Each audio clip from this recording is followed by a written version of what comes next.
Here's your First Warn Weather forecast first, sponsored by Anderson Collision Center. Visit driveanderson.com. The icy mess we had from late yesterday evening, that was quick to move out, although some residual slick spots still out there early this morning. We had cloud cover, but some drier air working in allowed the sun to come out and those clouds to clear, although a little band of some cloud cover working in across northern Illinois here late this afternoon. Temperature-wise, we did warm into the upper 30s, but it came with a blustery westerly wind, and for a time, some areas, especially to the north, may notice those wind speeds going up. 35 our temperature in Freeport, 36 here in Rockford. Makes it feel more like the 20s, so that chill will stick around even as we go through the night. So partly cloudy skies through this evening, clearing out, and then we'll see that cloud cover work back in as we go throughout the day tomorrow. Another system moves in for the weekend, the timing and the impacts of that, and a cooler week ahead, all coming up in the First Warn forecast a little later. Tonight at 5, a man confesses to killing a 15-year-old girl in DeKalb. The details behind this 2023 murder. Plus, fire crews put out a house fire in Rockford. The tragic loss tonight of a furry family member. And an annual State Line Festival is underway. How Rockton businesses are taking part in this year's Yeti Fest. Live from WTVO 17. This is Eyewitness News at 5. Good evening, I'm Mimi Murphy. And I'm Wendell Edwards. We thank you for being here. Tonight, a registered sex offender makes a plea deal for the 2023 murder of a 15-year-old girl. 31-year-old Timothy Dahl pleaded guilty Wednesday to first-degree murder. He was expected to face trial in March. His sentencing hearing will now be April 30th. In May of 2023, 15-year-old Gracie Sasso Cleveland was reported missing by her family. Sasso and Dahl, who had been dating before she learned he was a sex offender, were arguing at the time before he suffocated her, police say, with a pillow.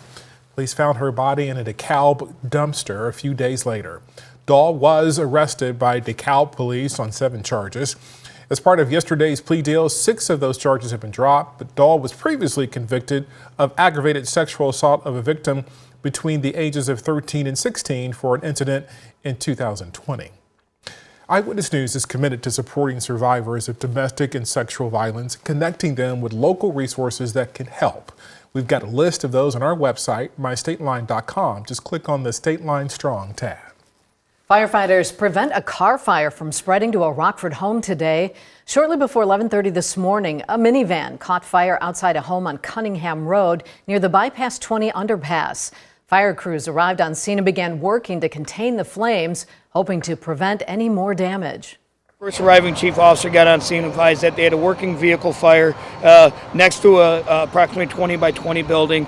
Blackhawk Fire engine crew was first on scene. Crews got to the exposure really quick, so no fire damage extended into the building. Vehicle was a complete loss. No word on the cause of that fire. No injuries were reported. Tonight, a family is without a home and mourning the loss of one of their pets after their house caught fire. Rockford fire crews were called to this home on Safford Road around 10:15 last night. Crews went inside and found the owner's 2 pets, a cat and a dog, unconscious. While first responders were able to revive the dog with an oxygen mask, the cat unfortunately died. Officials say the fire was unintentionally started from a clothes dryer that was running. Repairs to the home were estimated to be close to $30,000. Rockton's 10th annual Yeti Fest is underway right now through Saturday. It's a winter celebration with fun for all ages. Eyewitness News reporter Tyler Sorensen talked with businesses and families at the event today. Tyler, what did you find out? Yeah, Mimi, Wendell, Yeti Fest is all about the community and bringing people together from all age groups. The event started as just a way to enjoy the middle of winter and has grown to an event supporting almost every business in Rockton. And with many owners that I talked to, mentioning that Yeti Fest brings in a lot of foot traffic from either people around the area who might not have known about some of the stores or from people over 2 hours away. I had gotten a magazine from like the Farm Bureau, because I'm a member of the Illinois Farm Bureau, and it had lists of events in the state for the month. And the first year we came, it was in January. We were just kind of looking for like a fun pick-me-up in the winter. And we came down and did the scavenger hunt, and we loved it so much. The festival runs through Saturday, and for a full list of events and activities, you can head to this story on mystateline.com. Mimi. All right, thanks, Tyler. State line community leaders are honored at a celebratory event today. Scouting America held its Legacy of Service Award ceremony. The annual luncheon recognizes people who've demonstrated distinguished service. The event benefits the Black Hawk Area Council and featured Mayor Tom McNamara as keynote speaker. One of the award recipients says serving her community has been a part of her life for as long as she can remember.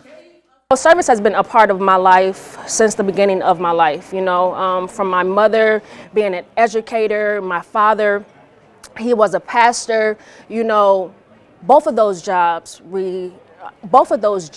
honestly, the goal is to serve, so that's all I know is to serve others.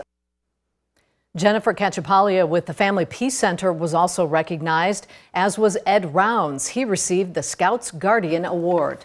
The Rockford Public Library launches a Storytime series today for families in celebration of Black History Month. And it is called Black Kid Magic. And it's just really like for Black History Month, and it's just to facilitate getting more books out there, like circulating more books. Because I know kids tend to read more when they see characters like in books that look like them. I do think parents appreciate it. I think we should do like morning time and like more like afternoon for those parents that do get off work a little bit later. I think they really enjoy having something where their kids can go out and be more social and just get out there and read books. Black Kid Magic celebrates diversity and highlights Black culture through interactive reading sessions. The event will be hosted at the RPL's downtown location every Thursday this month from 10 a.m. through 11 a.m. Super Bowl 59 is this Sunday, and Eyewitness News is your home for the big game. You can watch the Kansas City Chiefs and the Philadelphia Eagles face off at 5:30 on Fox 39. Be sure to join us Sunday morning for the Eyewitness News Super Special, driven by Wheels by RT.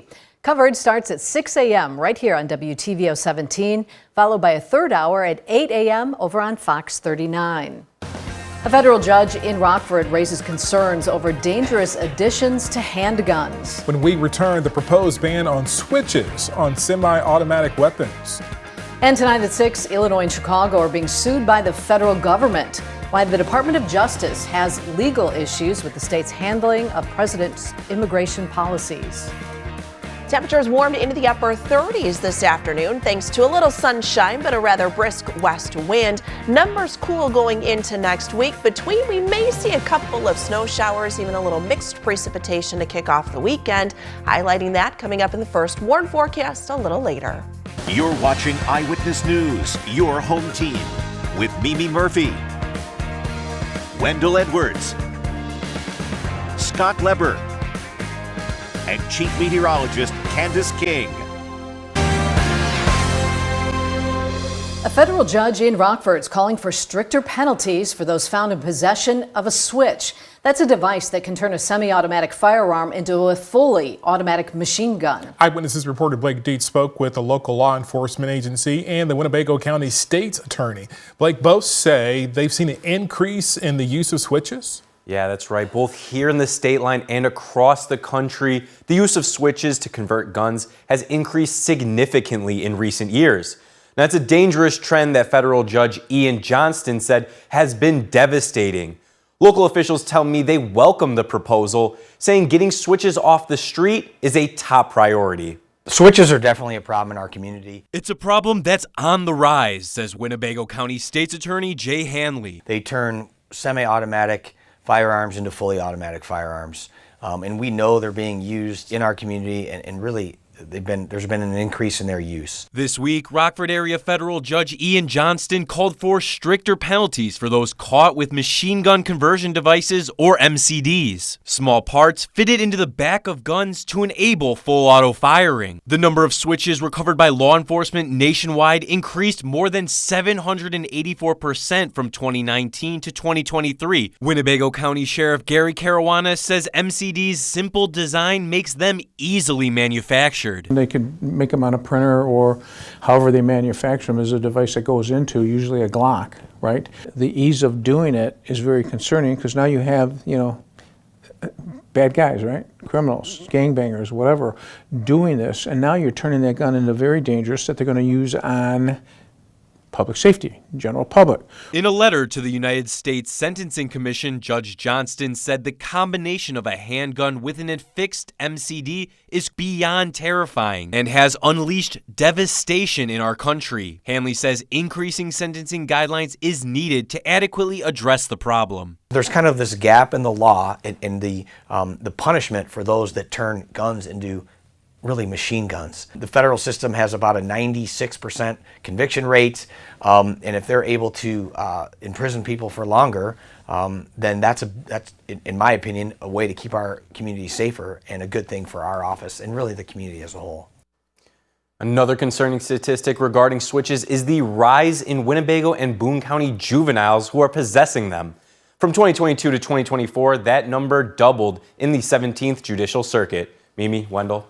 All right, thanks, Blake. Well, we had some icy conditions last night, but we saw some sunshine this afternoon. We did. When we return, Candace lets us know what conditions will look like going into our weekend. Her full forecast is next.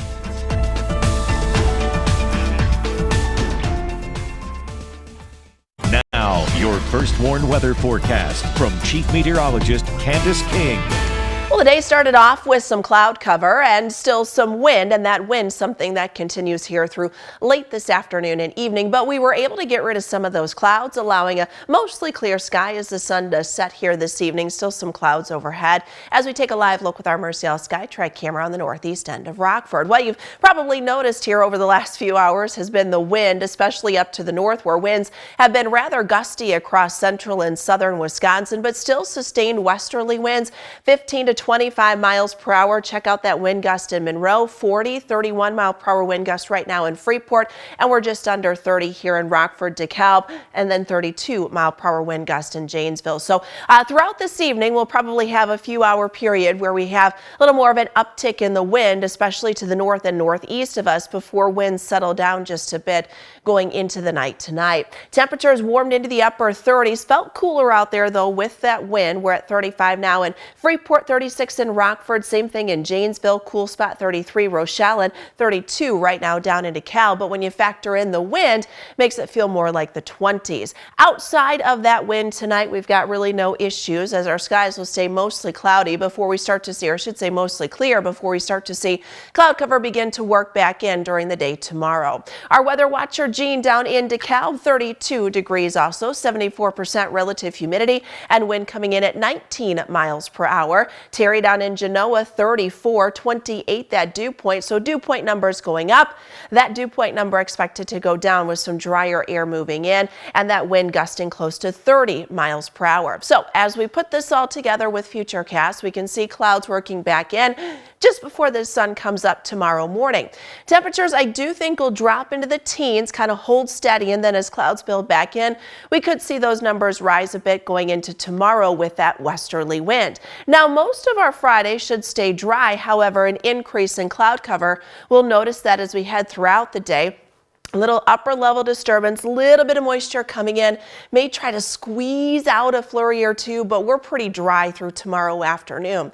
And I think the better chance for any precipitation across the Midwest will arrive with our next low pressure system. This one's slated to move in late Friday and then throughout the day. Saturday may have a scenario similar to what we had yesterday, but there are a couple of things that'll be different with this. Notice as that low, which will actually travel down closer to St. Louis into central and southern Illinois during the day on Saturday. We've got some cold air up to the north, so I think we get some snow showers there up across Wisconsin, southern Wisconsin, maybe far northern Illinois. Notice Futurecast doesn't bring a lot south of Highway 20 going into the afternoon or into the evening before that pushes off to the east by Saturday night.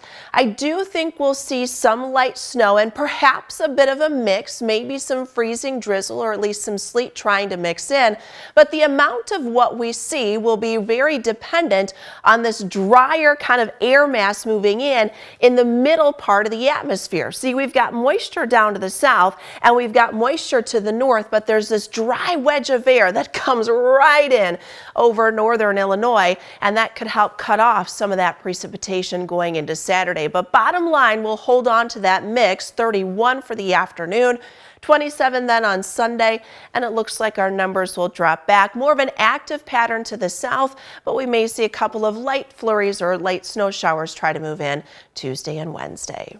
Thank you, Candace. Scott's next with sports. We'll have reaction from former Bears players on the death of Virginia McCaskey.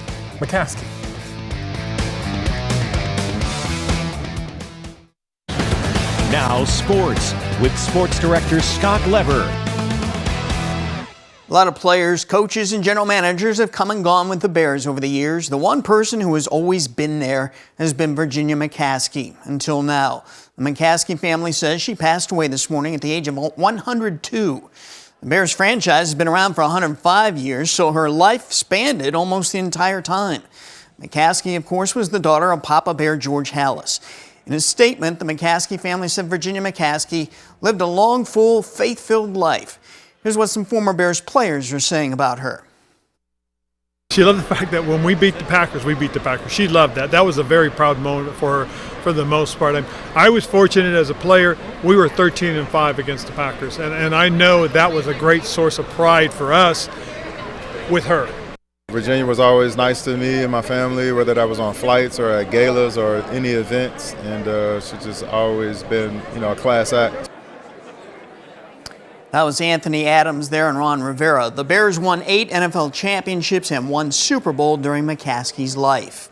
Well, the NBA trade deadline has passed. The Bulls did not make any moves. Nikola Vucevic is still with the team.